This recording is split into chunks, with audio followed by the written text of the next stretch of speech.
US-UK Government Advisor Imperial College COVID-19 Response Team exaggerated the risk by 131 times.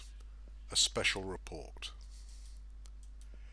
The UK and world were briefed on 3rd March 2020 that the UK could face 80% infection and 1% deaths, 53 million people and 530,000 people. This was widely reported. On 16th March 2020, Imperial College COVID-19 Response Team released their Impact on Non-Pharmaceutical Interventions (NPIs) to reduce COVID-19 mortality and healthcare demand. This reiterated the media-reported 80% claim as 81%. It reiterated the 530,000 deaths stated as 510,000 and 2.2 million deaths in the US. The team has a large number of presumably skilled professionals and scientists, and as seen here, contact with the World Health Organization, who supply our data in our videos. This is the paper that guided the US and UK according to news articles. This worst-case scenario of 80% and 530,000 deaths is why the UK populace is so scared and why the UK entered lockdown. There is only one problem. It exaggerates the risk by 131 times based on its projected deaths per day. We will demonstrate that in a moment. Here are its projected deaths per day per 100,000 population for the US and UK. We have already argued against the absurdity of the government scenario in other videos, but only on the basis that the claim is absurd. What disturbs us is that it is impossible for a scientist or statistician to make an error by a factor of 131 times and not recognize it. It would be like estimating today's temperature to be 7,860 Fahrenheit or 2038 Celsius. It would be like estimating a person's walking speed to be 393 miles per hour. You simply cannot create such an estimate without seeing the absurdity of it, much as we have seen it and tried to demonstrate that in our videos. Indeed, the first and most obvious check is to compare predictions against existing data, which is of course readily available from the World Health Organization. It was one of our very first calculations to compare the UK to Hubei, the worst hit province in China. Estimated UK deaths will be 3,451. The Imperial College scenario of 510,000 is 148 times that figure. The worst case for the UK is 148 times the worst case in the world. That is insane. It is impossible for a statistician to consider such a figure to be reasonable. It is like taking the worst ever airline accident year with 1,179 fatalities and publishing a worst case estimate of 174,492 fatalities. In any other scenario, if the populace were not already primed to be afraid, the absurdity of that estimate would be readily apparent. Except us and a few hot souls willing to brave the antagonism of a populace determined to believe the government at all costs. Does that feel familiar? To those older among us, it might. We will get to the 131 times, but if the government has exaggerated the worst case risk 148 times, and we have believed it and gone meekly into lockdown, we have to ask, would we have gone into lockdown so willingly if the realistic risk, not this fantastic risk, had been proposed? And when something of this magnitude, a distortion of 148 times, is used to shape policy, can we possibly just accept that as oops, rounding error, our bad? If the government declared a risk of a worst case scenario of 1480 mile an hour winds tomorrow, so all transport was cancelled and everyone must stay in a home, preferably a basement, would we have complied? And even if we had, when the 1480 mile an hour winds failed to materialize and the absurdity of the estimate was revealed, would we meekly shrug our shoulders? 66 million people have gone into lockdown almost willingly on the basis of numbers exaggerated either 131 or 148 times, depending whether we examine the overall figures or a segment of their graph. It dwarfs even WMD, weapons of mass destruction, in the Iraq War, for the impact this lie has had on our society. Will you call the politicians and advisers to account, or will you be determined to support them and attack us at all costs? It took 4 years before most people finally acknowledged that the US and UK governments had lied and WMD were fake news designed to stir up war. Here we are again with a dodgy dossier compiled by Imperial College for the US and UK to scare a population and justify the most draconian measures in history. And this time it's not war over there. It's our freedom and livelihoods right here. I urge you to give these numbers the respect they deserve rather than a knee-jerk, the government must be right. Fact-check them. Go to the World Health Organization website and their daily situation reports. Do your own arithmetic. It's not difficult. We always knew the figures were absurd and created our videos to demonstrate that. What has changed is that you cannot get something wrong by a factor of 131 or 148 and not notice. Not if you're the slightest bit familiar with numbers, and these are a large team of skilled professionals including scientists, presumably mathematicians like myself, and statisticians.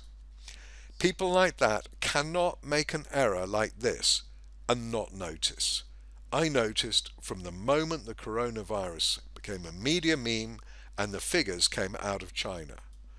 You're watching this video either as someone who's already seen my other videos highlighting the absurdity of the coronavirus threat, or who can choose to see them. The issue now is to check, double check and triple check until you've accepted that the figures are accurate and that the Imperial College estimate exaggerates the real-world worst case Hubei either 131 or 148 times. Let's look at 131 times. Here's their chart showing deaths per day per 100,000 population in an unmitigated scenario, as they call it, i.e. we're still free in our daily lives. They're estimating deaths, so we need our own worst case scenario to fact check it against. What is the region or country that has been worst hit in the world? Hubei. And it's over. We have clear figures for it.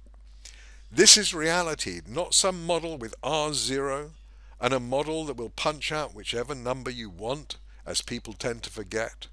Reality is less malleable. It is what it is. If you want to know what kind of weather is possible, do you need a model, or can you just track what happens real, out there, outside your window?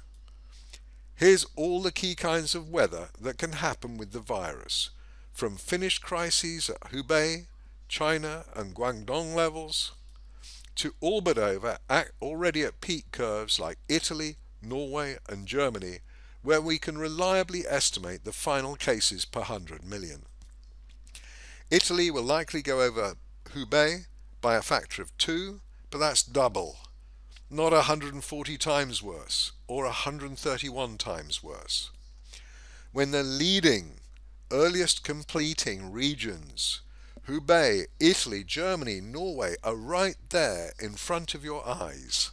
Can you look at those curves and say, sure, I can see why the government would use a figure 148 times higher? Some will, regardless. Other countries are also heading for completion, though Iran and Iraq have relapsed somewhat, and Algeria, South Africa and Russia are ongoing. The Americas are trailing, showing no curl-over, still beginning their experience with the US at 16 to 17% of Italy's cases per 100 million. Oh yes, did you see the news with the US leading with most cases? Someone forgot to look at these charts and adjust for population. With Italy and Germany at peak, barring relapse, and Norway relapse but clearly curling over, the UK at a couple of weeks behind had just to wait 14 days.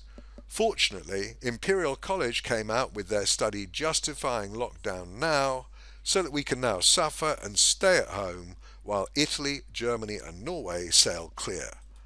Do you think, with all those skilled scientists, not one of them thought to look at a chart? Doctors and charts, it's iconic, unless it's inconvenient. Stay at home, save the nurses, for the non-disaster exaggerated 148 times. Why is it so important that we stay at home if Hubei, a modest 3,541 deaths in the UK, is what we can reasonably expect? Having established that a Hubei level outcome is roughly where we're all headed, and that's 2 days normal deaths or so, we're going to do what scientists didn't and say, if we're headed for Hubei, how do those figures compare with our model for deaths? Here's our spreadsheet with data painstakingly copied from World Health Organization daily situation reports. Create your own, recreate this, satisfy yourself. Here's the outcome. Hubei's deaths plotted against the government's curve. A reasonable fit, wouldn't you say? Notice the Imperial College curve is here flatter because they used a much longer timescale on the x-axis in their figure. This all plays out very quickly in reality. So this is ICRT's 21 deaths per 100,000 population, where the blue peaks at 21.5 a day, aka 13,860 dead Britons a day. Notice the exaggeration factor, the comparison between ICRT and Hubei, is 1.11 or 11%. I have no problem with that, or wouldn't if this was like for like. This, however, is just Hubei's daily deaths divided by 5, because that allowed the curves to somewhat match for comparison. To do like for like, we need to divide not by 5, but by 591.7, the number of 100,000s in 59.17 million Hubei's population. This then is the true like for like between the real world Hubei worst in world coronavirus crisis and the trust me our model says 510,000 Britons will die from ICRT, and now the exaggeration is 131.5 times. The average value in deaths per day per 100,000 population for ICRT is 14.15. For Hubei, it's 0.108. If any non-mathematical viewer thinks, but it could be worse here, then I'd say go outside and think about it. I should warn you the temperature outside is 8,000 degrees, so you'd probably best stay indoors, at home. Recall, we didn't have to do that fancy analysis. Just a comparison of Hubei deaths and population ratios would have shown a similar exaggeration. For the trolls, this chart figure of 131.5 used a truncated timeline constrained by Hubei's actual shorter experience than the ICRT prediction. Whether it's 78-90 degrees outside or 88-80 degrees outside, I still think it's too hot and you should stay indoors at home. Advisors utterly disregarded that to publish figures exaggerated 131 times to 148 times. Dodgy dossier mean anything to you? And on the back of those figures, they didn't invade Iraq or Syria or North Korea. They got you to stay at home. Why? I've no idea, and that's the scary part. By the way, the chance of the two most prominent men in Britain getting the virus is 1 in 32 million. Just saying.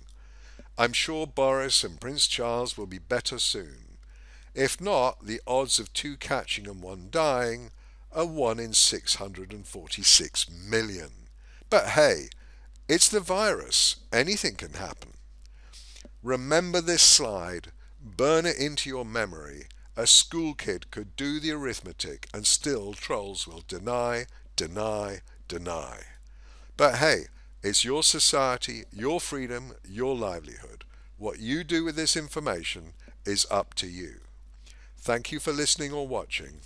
Feel free to get in touch, Andrew at peerlessreads.com or andrew@amather.com. Either should get to me.